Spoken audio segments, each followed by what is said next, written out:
He didn't ride out that morning expecting to be a hero. Like most days, the cowboy was chasing the horizon, worn hat tilted low, dust trailing behind his horse. The land was harsh, sun-scorched, unpredictable, but he knew its silence well. That silence broke when he heard a scream. Not the cry of an animal or the howl of wind through canyons. This was human, frightened and close. Instinct kicked in before thought could. He turned his horse toward the sound, heart already pounding. Through the brush, he spotted two young Apache girls cornered by a pair of drunken bandits, laughing cruelly, weapons drawn. The girls were no older than 10 or 12, their backs pressed to a jagged rock wall, nowhere left to run. In that moment, the cowboy didn't think about politics, race, or the deep tensions that ran between settlers and native tribes. He saw fear, he saw innocence, and he acted. Drawing his revolver, he shouted, hoping the threat alone would be enough.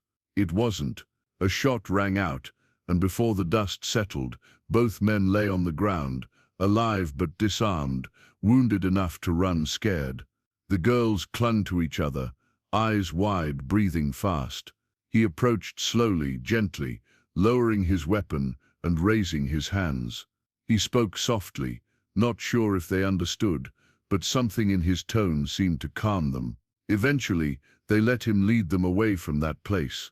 By the time they reached the edge of the valley, the sun was beginning to set, casting long shadows across the plains. The two girls had barely spoken a word, but they hadn't let go of his coat the entire ride.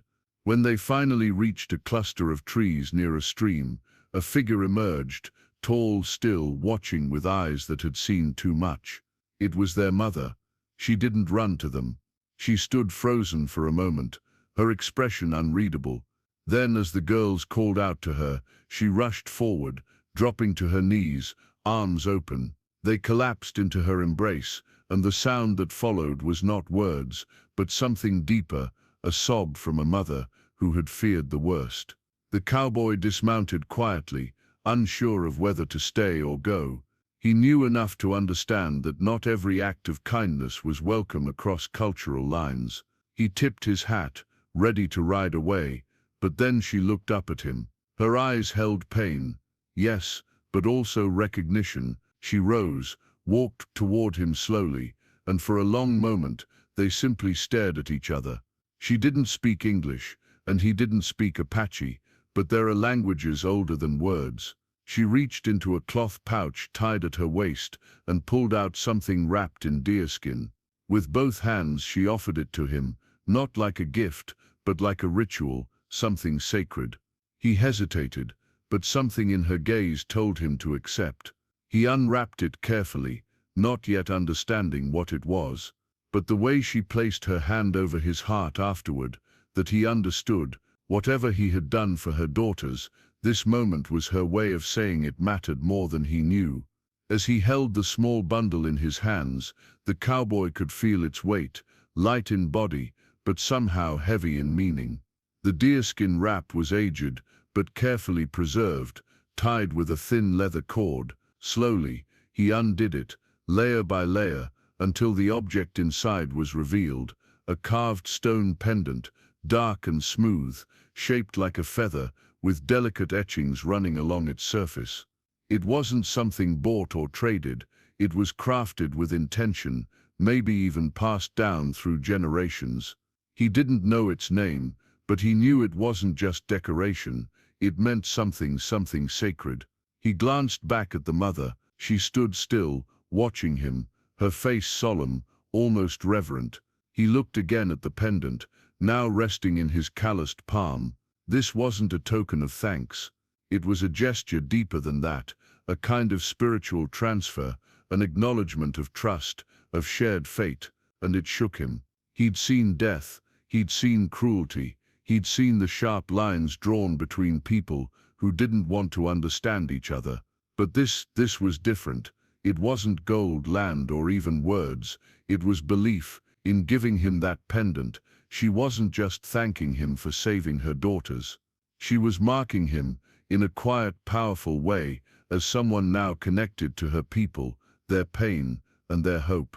The cowboy had no way of knowing the full meaning of the gift, but he felt it all the same. It wasn't something he could tuck away and forget. It stayed with him, in his chest, in his dreams, in the way he looked at the world from that day forward. Days passed, but the memory didn't fade.